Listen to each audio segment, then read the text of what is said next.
The knock came at exactly 12:03 a.m., 3 soft taps that sounded almost apologetic, like whoever stood outside my door wasn't sure they had the right to be there.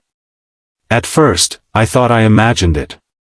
Midnight knocks usually belong in horror movies or emergency phone calls, not in quiet apartment buildings where the hallways smell faintly of old carpet and leftover dinners.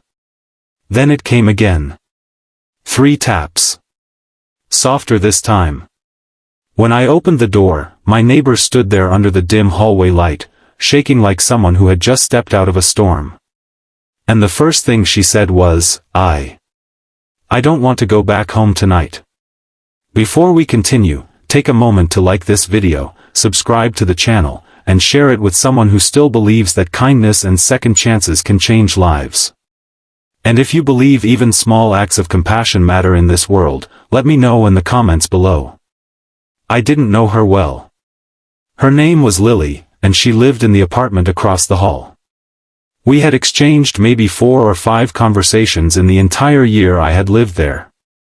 The kind of polite, forgettable hallway conversations that start with, hey, and end with, have a good night. But tonight she didn't look like the person I remembered. Her hair was messy, her mascara had run down her cheeks, and she was holding her phone so tightly her knuckles had turned white. The hallway light flickered slightly above us, casting tired shadows on the walls. For a moment, neither of us said anything.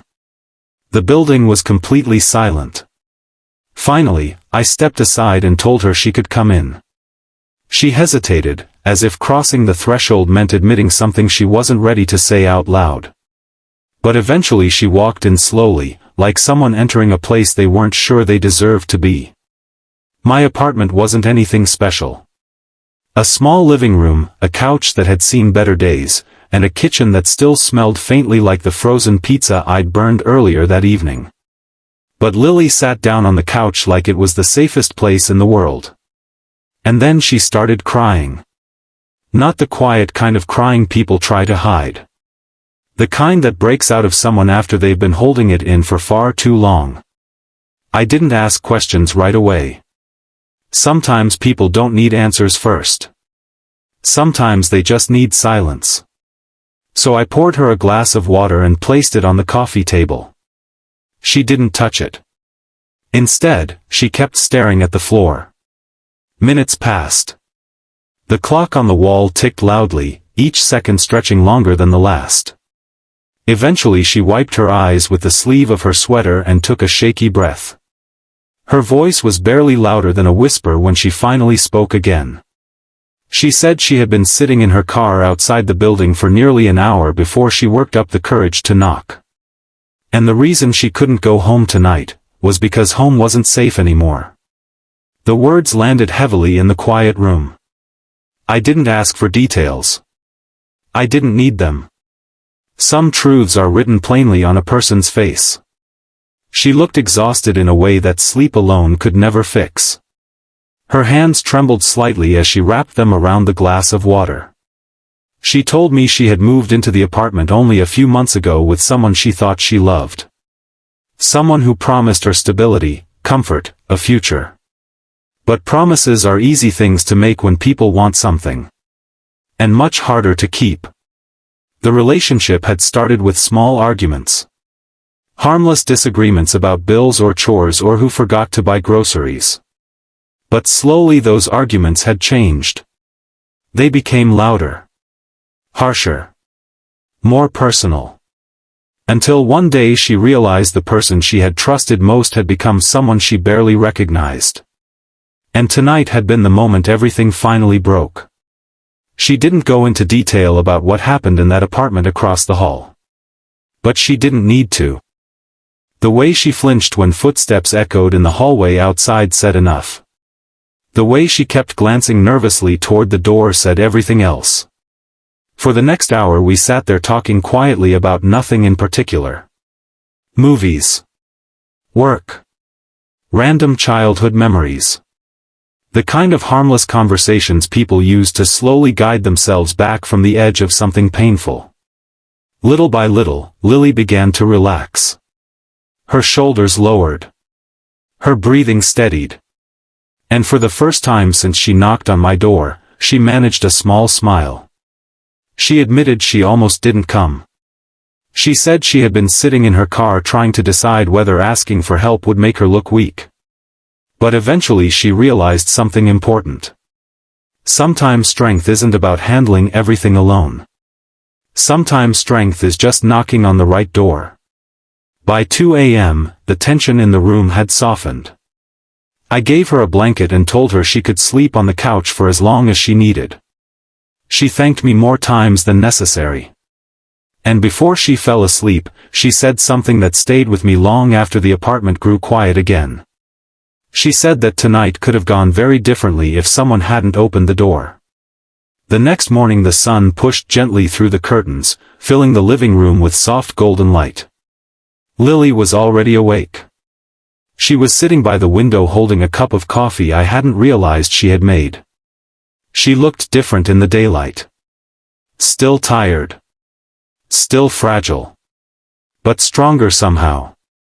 Like someone who had survived a storm and was just beginning to believe the sky might clear again. Over the next few days, something unexpected happened. Lily didn't move back into the apartment across the hall. Instead, she started slowly rebuilding her life piece by piece. She called a friend in another city. She spoke to a counselor. She began making plans she had been too afraid to consider before. And through it all, we kept talking. Not every conversation was deep or dramatic. Sometimes we just sat quietly watching old movies or cooking terrible dinners together. But every small moment mattered. Every laugh. Every story. Every reminder that the world still contained good people. A week later she finally returned to her apartment during the daytime to gather her belongings. I offered to help.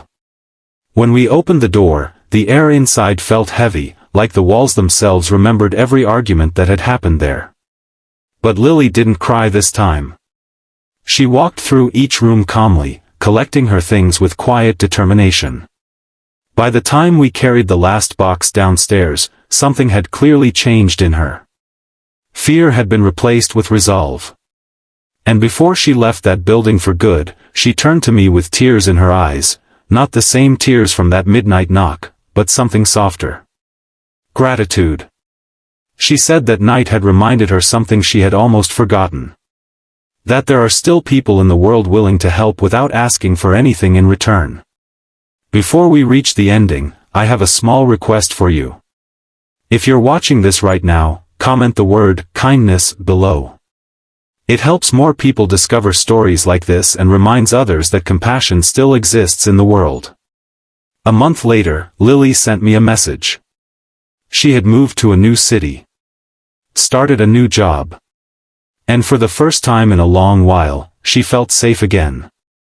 But the message ended with something simple that meant more than anything else. She wrote that sometimes life doesn't change because of big dramatic moments. Sometimes it changes because someone answered a midnight knock.